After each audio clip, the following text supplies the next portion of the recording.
Et qu'est-ce qui ne fait pas votre candidature une candidature de plus? Je crois qu'il appartient aux Sénégalais de voir si c'est une candidature de plus ou si c'est une candidature différente. Pour ma part, je la considère comme différente à 4 points de vue. Lesquels? 1. Je suis un candidat indépendant et libre. Je n'appartiens à aucun parti politique et je n'entends pas être l'otage d'un quelconque parti politique.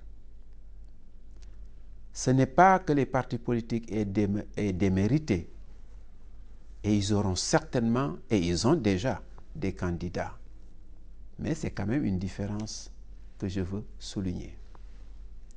Deuxièmement, j'ai l'ambition d'être un candidat de consensus, c'est-à-dire un candidat dont l'acceptation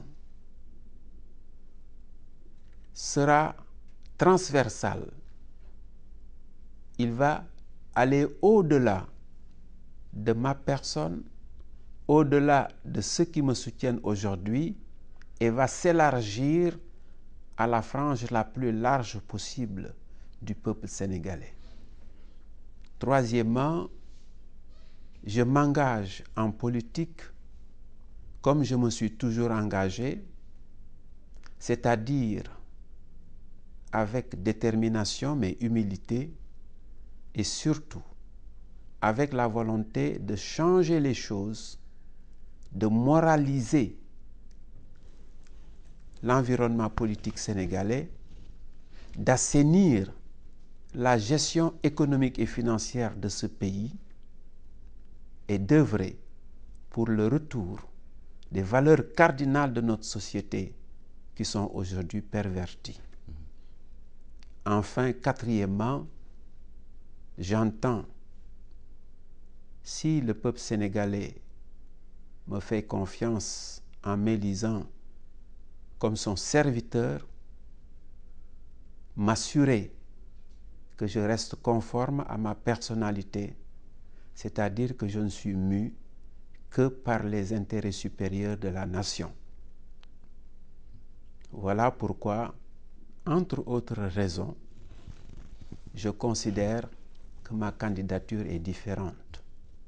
Oui. C'est vrai que votre pedigree, on l'a vu lors de la présentation d'usage, et votre coefficient personnel militaire est largement en votre faveur, mais il y a la question de l'appareil. Sans appareil, il est pratiquement impossible de remporter une élection au Sénégal. Sur quel appareil comptez-vous vous appuyer pour arriver à vos fins? Je crois que ce n'est pas sans appareil qu'on ne peut pas réussir. C'est sans l'appui du peuple qu'on ne peut pas réussir. C'est très important comme différence. Et ma vocation, ma volonté, mon ambition, c'est que cette candidature soit portée, soutenue par le peuple sénégalais dans sa majorité. Je n'ai aucune ambition personnelle. Si j'ai dû en 2006 me récuser, je vous l'ai dit, c'est parce que je considérais, entre autres raisons, qu'il était plutôt de la vocation des leaders des partis politiques de faire acte de candidature. Et si aujourd'hui je le fais, c'est parce que je considère que l'importance de l'appel dont je suis l'objet m'oblige à être candidat. Sinon, je m'en serais bien passé, je serais resté tranquillement dans ma retraite de fonctionnaire international et je garderai les meilleurs contacts avec tout le monde. Mais mon devoir patriotique m'oblige à faire acte de candidature. Et est-ce que vous avez senti un engouement populaire depuis votre déclaration de candidature? Cet engouement, je ne l'ai pas senti depuis ma déclaration. C'est cet engouement que j'ai senti depuis 4 ans que je vis au jour le jour au Sénégal qui s'est manifesté par des appels, par des invites et par plusieurs autres formes qui m'a amené à être candidat. Donc je n'ai pas senti cet engouement après ma déclaration de candidature, mais c'est cet engouement qui m'a amené à faire acte de candidature sans fausse modestie. Okay. Vous avez été ministre dans le gouvernement du président Abdou Diouf. Est-ce que cela veut dire que vous avez des affinités, ou en tout cas vous avez un penchant socialiste? Le président Abdou Diouf, à la suite de son élection en 1983, a estimé qu'il devait ouvrir son gouvernement au-delà de son parti et en particulier en direction de la société civile et plus particulièrement encore en direction des technocrates. Je n'ai pas été le seul à avoir été recruté sous cet angle-là. Vous avez plusieurs ministres, dont Iba Der Thiam, Makhili Gassama, Sakhir Thiam, etc., et moi-même, qui avons été, à des moments différents peut-être, invités à faire partie du gouvernement du président Abdou Diouf. J'ai assumé cette responsabilité en tant que technocrate.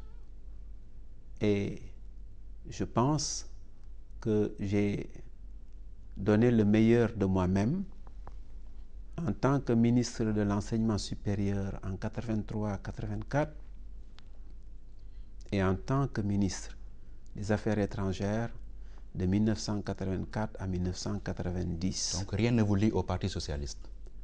Je n'appartiens aujourd'hui à aucun parti politique, comme je vous l'ai dit dès le début.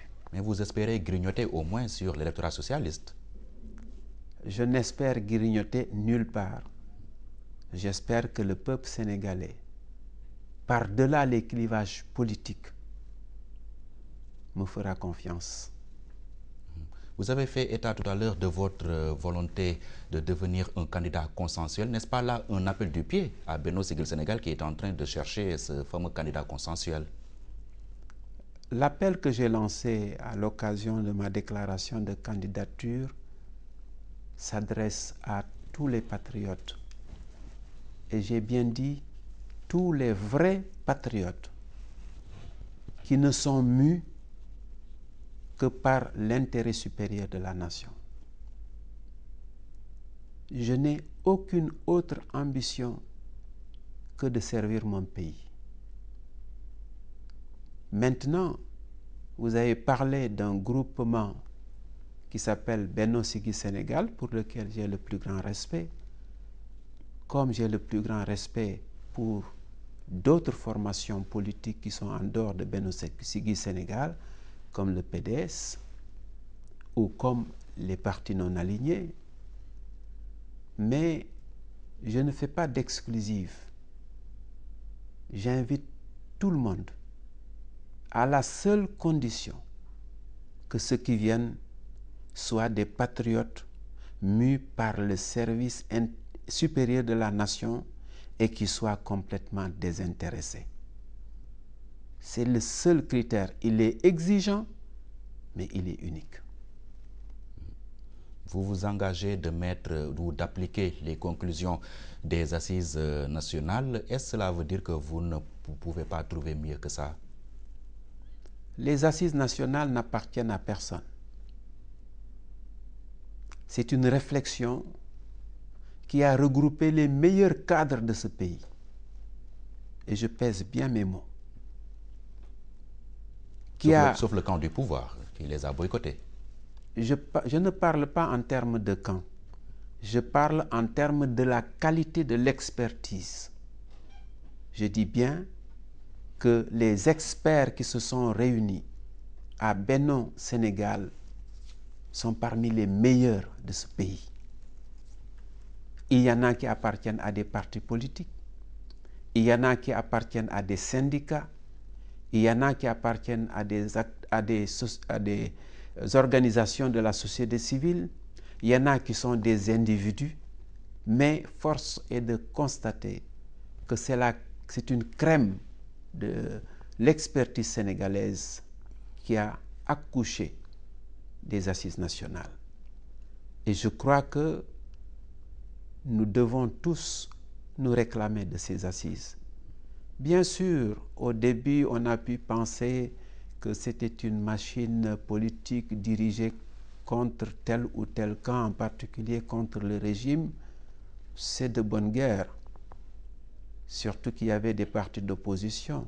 Mais aujourd'hui, quand on voit la qualité des résultats des assises, il ne faut avoir aucune honte, quel que soit l'horizon politique auquel on appartient, à revendiquer ces assises.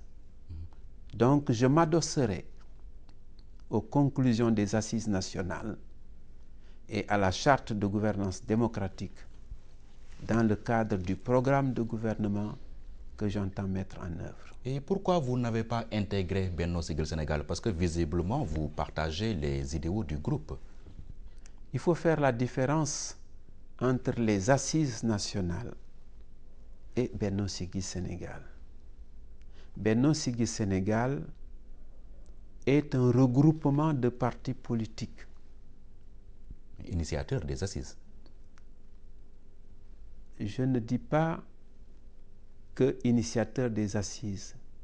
Les assises ont été organisées et par Benno et par des syndicats et par des individualités et par des organisations de la société civile. Je crois qu'il faut avoir une lecture claire des assises. Cela n'est pas du tout pour démériter Benno Siggil Sénégal, mais c'est simplement la vérité. Maintenant, pour répondre à votre question, pourquoi je ne rejoins pas Benno Siggil Sénégal? Comme je vous l'ai dit, Benno, c'est un regroupement de partis politiques et j'ai commencé par vous dire que je n'appartiens à aucun parti politique. Mais Benno est à la recherche d'un candidat consensuel. Si le choix était porté sur votre personne, est-ce que vous allez l'accepter? Je suis un candidat libre et indépendant. J'espère être un candidat consensuel dont l'acceptabilité traversera les limites des clivages politiques. Dans ce contexte, si un groupement de partis politiques, quelle que soit sa dénomination, à la suite d'un examen approfondi, considère que ce que je propose pour le Sénégal va dans le sens de ce que ce groupe de partis politiques pense, je suis prêt, au cas où ce groupe souhaiterait